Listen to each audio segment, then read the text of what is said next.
Selamat malam Bapak dan Ibu, kami dari siswa SMA Kelas 1 Brito yang mengikuti lomba peneliti belia DIY tahun 2024 dengan judul penelitian analisis kandungan mikroplastik pada air tanah kawasan urban studi kasus Padukan Papringan Kabupaten Sleman. Dengan kelompok penulis Arsenusaka Dewa Ruci dan saya Lukas Magneta Sudrajat. Sebelum itu kita harus mengetahui dulu definisi plastik dan mikroplastik. Plastik merupakan bahan anorganik yang dapat dibentuk melalui pemanasan dan tekanan yang tersusun dari polimer. Plastik membutuhkan lebih dari 100 tahun untuk terurai, dan degradasi plastik dapat menghasilkan mikroplastik melalui radiasi UV dan secara teknik. Mikroplastik sendiri memiliki ukuran kurang dari atau sama dengan 5 mm yang berbahaya bagi makhluk hidup.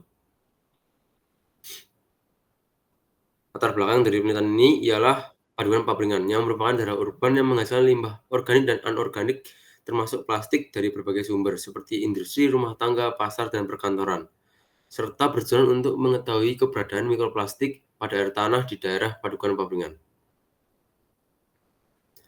Rumusan masalah dari penelitian ini ialah mikroplastik itu sendiri, yang merupakan bahan yang sulit terurai dan berbahaya jika terkonsumsi oleh manusia. Oleh karena itu, peneliti melakukan penelitian untuk mengetahui keberadaan dan sebaran mikroplastik yang ada di air tanah pada sumur warga Padukan Papringan. Tujuan dari penelitian ini ialah mengetahui kandungan mikroplastik pada air tanah di Padukan Papringan. Dan manfaat dari penelitian ini yang pertama memberikan data sebaran mikroplastik di daerah Padukan Papringan, dan yang kedua memberikan pengetahuan kepada pembaca tentang penyebab sebaran mikroplastik. Lalu prosedur yang kami lakukan, yang langkah pertama yaitu menentukan lokasi pengambilan sampel, di mana sampel air diambil di 5 titik yang mewakili bagian tengah, timur, barat, selatan, dan utara Padukan Papringan. Langkah kedua yaitu mencatat data sumur dengan mengumpulkan data kedalaman dan titik koordinat. Lalu langkah ketiga, kami mengambil sampel air dari sumur secara langsung dengan menyaring menggunakan plankton 300 mesh dan menampung air dalam botol kaca. Lalu langkah keempat, kami menyaring sampel air dengan kertas saring dan membilas botol kaca dengan aquades dalam laboratorium. Lalu langkah kelima, kertas saring yang digunakan dibilas dengan asam sulfat 30% dan asam peroksida 30% dengan rasio 3:1, ditampung dalam gelas beker dan didiamkan 24 jam dengan penutup aluminium foil. Lalu langkah ke-6, gelas beker direbus selama 30 menit dalam panci berisi air yang kemudian didiamkan hingga suhu ruangan. Lalu langkah ke-7, partikel pada kertas saring yang dibilas dengan aquades 10 ml dan hasil bilasan ditampung di cawan Petri.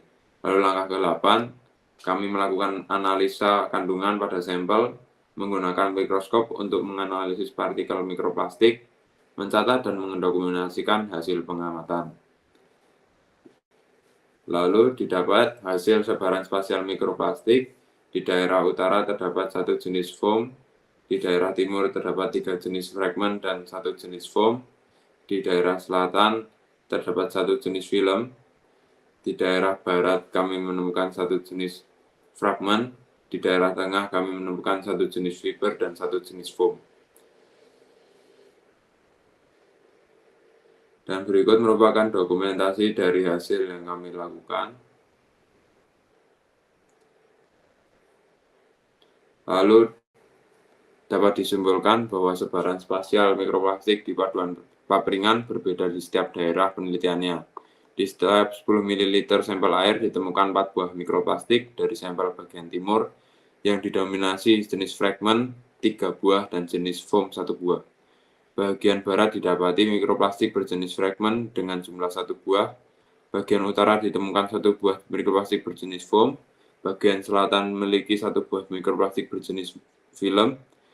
Bagian tengah terdapat 2 buah mikroplastik yang sama jumlahnya, yaitu mikroplastik jenis foam, fiber, dengan jumlah masing-masing 1 buah. Lalu berikut merupakan lampiran dokumentasi dari pengambilan sampel dari sumur, lalu proses preparasi di laboratorium, dan analisis kandungan pada sampel. Demikian presentasi dari kelompok kami. Terima kasih atas perhatiannya.